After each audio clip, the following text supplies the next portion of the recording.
हमने सिर्फ उनकी मांग पूरी की इतना नहीं, हमारे लिए उनका मान सम्मान भी उतना ही महत्वपूर्ण है, क्योंकि देश के 140 करोड़ देशवासियों को हम जनता जनार्दन के रूप में पूजने वाले लोग हैं। आदरणीय सभापति जी, हमारे देश में जब जब आरक्षण का विषय आया तो उसको एक तंदुरुस्त तरीके से समस्या के समाधान के लिए सत्य को स्वीकार करते हुए करने का प्रयास नहीं हुआ। हर चीज में देश में विभाजन कैसे हो, तनाव कैसे पैदा हो, एक दूसरे के खिलाफ दुश्मनी कैसे पैदा हो, वही तरीके अपनाए गए हैं। देश आजाद होने के बाद जब जब ये प्रयास हुए हैं इसी तरीके से हुए हैं। पहली बार हमारी सरकार ने एक ऐसा मॉडल दिया और सबका साथ सबका विकास के मंत्र की प्रेरणा से दिया कि हमने सामान्य वर्ग के गरीब को 10% आरक्षण दिया, बिना तनाव के, बिना किसी का छीन करके। और जब ये निर्णय किया तो एससी समुदाय ने भी उसको स्वागत किया, एसटी समुदाय ने भी स्वागत किया, ओबीसी समुदाय ने भी स्वागत किया। किसी को भी पेट में दर्द नहीं हुआ, क्योंकि इतना बड़ा निर्णय, लेकिन करने का तरीका था सबका साथ सबका विकास, और तब जाकर के बहुत ही स्वस्थ शांत तरीके से पूरे राष्ट्र ने इस बात को स्वीकार किया। आदरणीय सभापति जी, हमारे देश में दिव्यांगों की कभी सुनवाई जितनी मात्रा में होनी चाहिए थी नहीं हुई। जब सबका साथ सबका विकास का मंत्र होता है ना, तब मेरे दिव्यांग जन भी वो सबके कैटेगरी में होते हैं, और तब जाकर के हमने दिव्यांगों के लिए आरक्षण का विस्तार किया, दिव्यांगों के लिए सुविधाएं उपलब्ध हो इसके लिए मिशन मोड में काम किया, दिव्यांगों के कल्याण के लिए अनेक योजनाएं बनाई, लेकिन योजनाओं को लागू भी किया। ये इसके कारण इतना ही नहीं, आदरणीय सभापति जी, ट्रांसजेंडर कम्युनिटी के अधिकारों को लेकर के हमने उसको कानूनी रूप से उसको पुख्त करने के लिए प्रामाणिकता पूर्वक प्रयास किया। सबका साथ सबका विकास के मंत्र को हम कैसे जीते हैं, ये हमने समाज के उस उपेक्षित वर्ग की तरफ भी हमने बड़ी संवेदना के साथ देखा। आदरणीय सभापति जी, भारत की विकास यात्रा में नारी शक्ति के योगदान को कोई नकार नहीं सकता, लेकिन उनको अगर अवसर मिले और वो नीति निर्धारण का हिस्सा बने तो देश की प्रगति में और गति आ सकती है। और इस बात को ध्यान में रखते हुए हमने ही, और इस सदन का पहला निर्णय हुआ, हम देशवासी गर्व कर सकते हैं, सदन इस बात के लिए याद रखा जाएगा, ये नया सदन सिर्फ उसके रूप रंग के लिए नहीं, ये नया सदन का पहला निर्णय था नारी शक्ति बंधन।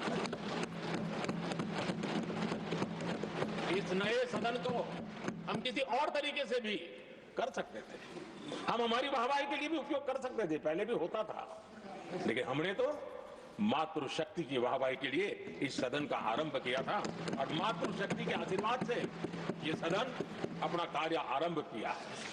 आदरणीय सभापति जी, हम जानते हैं, इतिहास की तरफ अब थोड़ी नजर करें,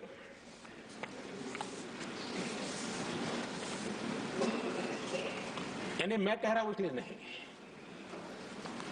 बाबा साहब आंबेडकर के साथ कांग्रेस को कितनी नफरत रही थी, उनके प्रति कितना गुस्सा था, और किसी भी हालत में बाबा साहब की हर बात के प्रति कांग्रेस चिढ़ जाती थी, और इसके सारे दस्तावेज मौजूद है।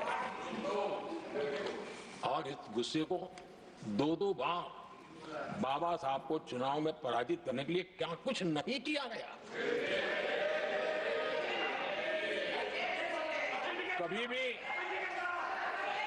बाबा साहब को भारत रत्न के योग्य नहीं समझा गया। आदरणीय सभापति जी, कभी भी बाबा साहब को भारत रत्न योग्य नहीं समझा गया। इतना ही नहीं, आदरणीय सभापति जी, इस देश के लोगों ने बाबा साहब की भावना का आदर किया, सर्व समाज ने आदर किया, और तब आज मजबूरन कांग्रेस को जय भीम बोलना पड़ रहा है, उनका मुंह सूख जाता है। और आदरणीय सभापति जी, ये कांग्रेस भी रंग बदलने में बड़ी माहिर लग रही है। इतनी तेजी से अपना नकाब बदल देते हैं, ये इसमें साफ साफ नजर आ रहा है। आदरणीय सभापति जी, आप कांग्रेस का अध्ययन करेंगे तो कांग्रेस की राजनीति, जैसे हमारा मूल मंत्र रहा सबका साथ सबका विकास, वैसा उनका हमेशा रहा कि दूसरे की लकीर छोटी करना, और इसके कारण उन्होंने सरकारों को अस्थिर किया। किसी भी राजनीतिक दल की सरकार कहीं बनी तो उसको अस्थिर कर दिया, क्योंकि लकीर छोटी करो दूसरे की, इसी काम में वो लगे रहे। और ये जो उन्होंने रास्ता चुना है ना, औरों की लकीर छोटी करने का, लोकसभा के बाद भी जो उनके साथ थे वो भी भाग रहे हैं, तो उनको पता चला गया तो हमें भी मार डालेंगे।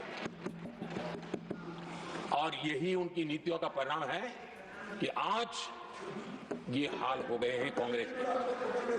देश की सबसे पुरानी पार्टी, आजादी के आंदोलन से जुड़ी पार्टी, इतनी दुर्दशा।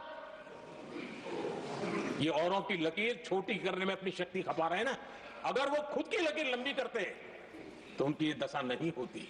और मैं बिना मांगे एडवाइस दे रहा हूं, आप अपनी लकीर लंबी करने में मेहनत कीजिए, सोचिए, तो कभी न कभी देश आपको भी ये 10 मीटर दूर यहाँ आने का अवसर देगी। आदरणीय सभापति जी, बाबा साहब ने SC/ST समुदाय की बुनियादी चुनौतियों को बहुत बारीकी से समझा था, बहुत गहराई से समझा था, और खुद भुक्तभोगी थे, इसलिए दर्द भी था, पीड़ा भी थी।